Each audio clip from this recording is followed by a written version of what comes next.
अस्सलामुअलैकुम मलगरू आखिरकार د वर्ल्ड कप 2023 शेड्यूल هم اعلان شو. نړیوال جام یعنی ورلد کپ به کله شروع کیږي. په ورلد کپ کې به ټوټل 100 میچونه کیږي. په ورلد کپ کې به څومره ټیمونه شرکت کوي.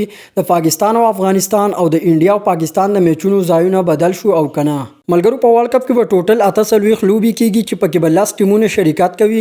د ورلد کپ اولنې میچ په 15 اکتوبر باندې شروع کیږي او د ورلد کپ فائنل میچ په 19 نومبر باندې کیږي. په سوشل میډیا چې کوم د دروغ خبرونه چلیده چې پاکستان د افغانستان سره په نړیوال جام کې د وارم اپ میچونو نه انکار کړی دی، دغه ټول دروغ او په سوشل میډیا باندې دا خبر هم چلیده چې په 23 اکتوبر چې پاکستان او افغانستان کوم میچ د فچنای کې نو دې ځای به هم بدلیږي. خو اوس آی سی سی د مکمل شیډول اعلان وکړ چې په پاکستان او د افغانستان د میچ ځای نه دی بدل شوی او په 15 اکتوبر باندې چې پاکستان او انډیا کوم میچونه د غیزه هم نه دی بدل شوی چې دغه میچ په احمد آباد کې وي. پر روانو ویډیو کې زه تاسو سره د پاکستان او د افغانستان چې په ورلد کپ کې کم نه میچونه دي دغه به سره ځان شیډول شیر کوم. اوس د ورلد کپ پر شیډول باندې لک شانتي نظر اچو. انټرنیشنل کرکټ کونسل آی سی سی بالکل صحیح شیډول اعلان کړی دی، تاسو پر اسکرین باندې ښکاری. که تاسو پر شیډول کې وګورئ نو په ورلد کپ کې به اولنې میچ د انګلند او د نیوزیلند ترمنځ په 15 اکتوبر باندې کیږي چې دا میچ په نریندر مودي سټیډیم احمد آباد کې کیږي. د جمعې په ورځ په 15 اکتوبر باندې پاکستان او کوالیفایر 1 ټیم ترمنځ د ورلد کپ دویم میچ په حیدرآباد کې کیږي.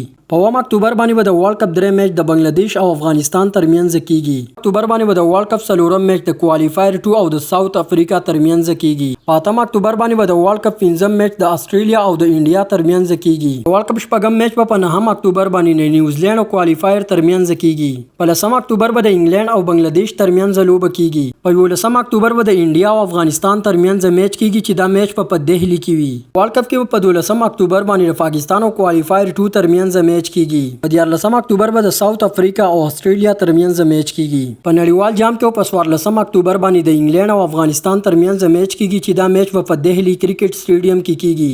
په 14 اکتوبر باندې د نیوزیلند او بنگلاديش ترمنځ لوبه هم کیږي او په 15 اکتوبر باندې به د ورلد کپ د ټولو نه غټه مقابله د پاکستان او انډیا ترمنځ میچ په احمد آباد کرکټ سټیډیم کې تر سره کیږي. نو د ورلد کپ 2023 ټوټل شیډول تاسو پر اسکرین باندې ښکاري چې پرې کې تاسو د نورو میچونو شیډول کتلی شئ. پر روانو ویډیو کې به سره د پاکستان او د افغانستان چې په ورلد کپ کې کم نه میچونه دي دغه مکمل شیډول به در سره شیر کوم.